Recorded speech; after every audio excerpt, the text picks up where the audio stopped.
ఆశీర్వాదం ఉంటుంది, నీయే తప్పదు. మనం గంగమ్మ తల్లి ఆశీర్వాదం ఉండాలంటే సర్ది తిన్న రేవు తలవాలి. సర్ది తిన్న రేవు తెలిస్తే గంగమ్మ తల్లి ఇంకా మంచిగా ఆశీర్వాదం ఇస్తుంది, బరకత్ ఉంటుంది. అంతేనా లేదా? ఇవాళ ఏమన్నా ఇచ్చింది ఉన్నది? ఏమన్నా ఏడాది అర్థం 2 ఏళ్ళ కాంగ్రెస్ వాడు వచ్చి ఏమన్నా ఒక పైసా పని అయిందా మీకు?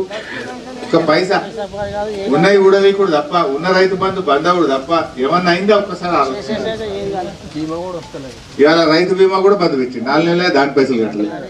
ఎంతో మంది చచ్చిపోతే దినవారం వెళ్ళక ముందు 5 లక్షలు ఇచ్చి బ్యాంకులు వేసాడు కేసీఆర్. 226 మందికి వచ్చినాయా? ఇప్పుడు అది కూడా ఇప్పుడు 6 నెలలే కట్టలే రేవంత్ రెడ్డి. అంటే మాటలు కోటలు దాటుతాయి, చేతలు గడప దాటి ఉంటాయి, అన్ని ఉత్తుత్త మాటలే. టీవీ పెడితే అంత తిట్టుడు తప్ప, బూతులు తప్ప ఒక్కటన్నా మంచి పనికొచ్చే పని మాట్లాడతారు ఎప్పుడన్నా? ఇగో ఇవాళ ప్రజలు కూడా మెల్లమెల్లగా అర్థమైంది, మళ్ళా కేసీఆర్ రావాలి, మళ్ళా బీఆర్ఎస్ రావాలని ఇలా ప్రజలు కూడా ఎదురు చూస్తున్నారు కేసీఆర్ కోసం. సో ఇవన్నీ కూడా మీరు కూడా ఆలోచన చేయండి, ఊళ్ళో కూడా మాట్లాడుంది. ఎందుకంటే మనం మంచిగా చేసుకున్నాం.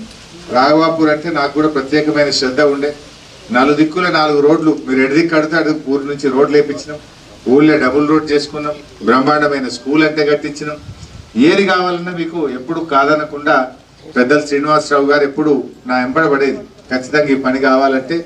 వారంటే మాకు ఎంతో గౌరవం. వారి మాట ప్రకారం ఏది కోరినా ఈ ఊరిని అభివృద్ధిలో చక్కగా ముందుకు తీసుకొని పోయినాం.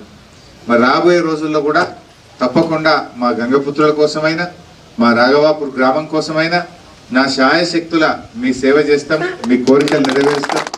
మీకోసం ఇంకా ఏమైనా పనులున్నా కూడా తప్పకుండా ముందుండి నడిపిస్తామని చెప్పి మీ అందరికీ తెలియజేస్తూ నమస్కారం.